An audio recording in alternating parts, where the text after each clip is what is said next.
top stories for this week. The IMF approves a $7.6 billion bailout for Pakistan. Pakistan pledges not to spend it on a big screen TV and a new wardrobe.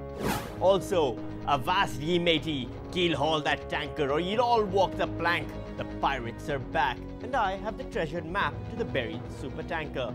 And I talked to S. Javed Chishti about the IMF bailout. When is someone gonna bail me out is what I want to know. This is News Weekly and I love saying bailout.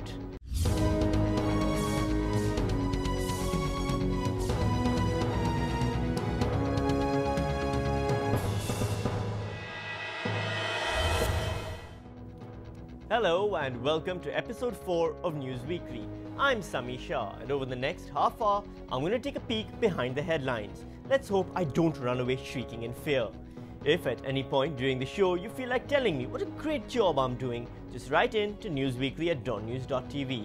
Remember, you can also view highlights of past episodes over at www.youtube.com/newsweekly. And now onwards to the top story. Pakistan gets some pocket money, the IMF, or as it's more popularly known, Option C. Plan C to IMF hai yaar. It's agreed to give Pakistan a total of $7.6 billion. The first installment of $3 to $4 billion is being wired to us right now, in fact.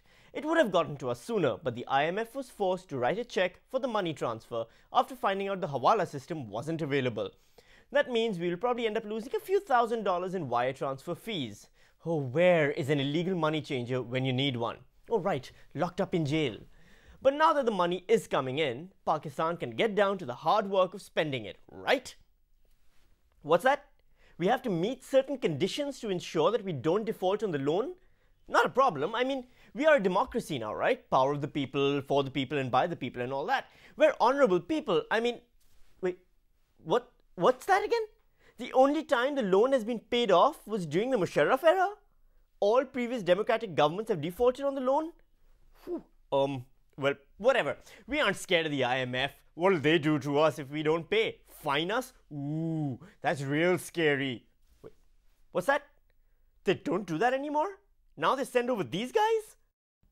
Well, what are the IMF's conditions? IMF Managing Director Dominique Strauss-Kahn outlined them as restore the confidence of domestic and external investors by addressing macroeconomic imbalances through a tightening of fiscal and monetary policies, and protect the poor and preserve social stability through a well-targeted and adequately funded social safety net. He also added that if Pakistan defaults on the loan, then we have to give the IMF a pound of flesh. His flesh. In related news, the government has agreed to send 400,000 workers abroad for jobs. Minister for Labour and Manpower Syed Khurshid Shah said the government had a target of sending 400,000 people abroad for employment, out of which 300,000 had already been sent. Now, how is this related, you may be asking? Well, you may remember the opposition parties had criticized the IMF plan, the alternative, to ask expats for money. And if we send more people abroad, then we have more expats. That means we can ask more people for money. Brilliant. So now all those people can send money back using cheap Hawala and Kundi schemes. And we can have even more money. What's that? The money changers are still in jail? Honestly, this finger never gives me any good news. Avast ye landlubbers, keel haul the mast and scrub the pantaloons. I see oil in them dar hills. Sorry about that, I had no depth perception with that thing on. Right, pirates ahoy! Just when you thought it was safe to go back into the ocean, it seems the pirates are back again. No, this isn't footage from the new Disney movie Pirates of the Mediterranean. Now, I know that technically the pirates aren't located in the Mediterranean but actually on the Indian Ocean, but the joke doesn't work the other way, so don't bother writing in to tell me, please. Somali pirates have captured global headlines by capturing a Saudi Arabian supertanker, the Sirius Star. It's fully laden with 2 million barrels of oil. They've also hijacked another ship carrying some 33 million tons of wheat. So the pirates now have $100 million in oil and 33 million tons of wheat. No word yet on whether the Pakistan government will be asking them to attend the next Friends of Pakistan conference. Look, all jokes aside, I think the opposition parties in Pakistan are missing out on a golden opportunity. The pirates would be way better than the IMF. They have a huge amount of resources in ransom money and oil. It would be like combining the IMF, World Bank and Saudi Arabia in one. and all they would require is for all of us to start wearing eye patches. We can't lose. It's an awesome idea. Or should I say, awesome. In all seriousness though, an international coalition is forming to deal with the pirate problem and to recover the stolen ships. It shouldn't be too hard though. Just remember, X marks the spot. Yahaha, and a tanker of oil. Arr.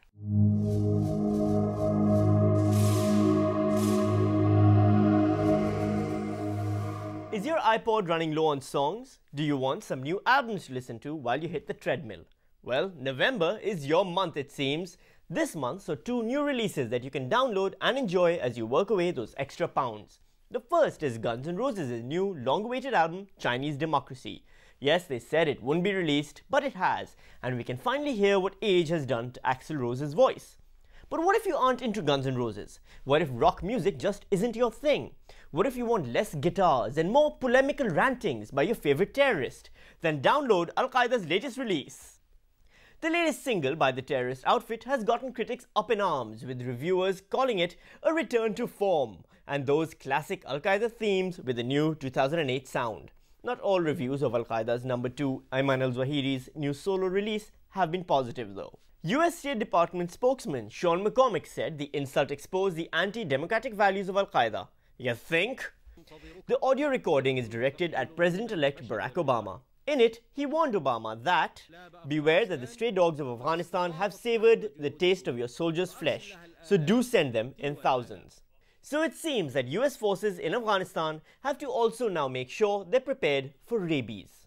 Al-Zawahiri didn't stop there though, he made things personal.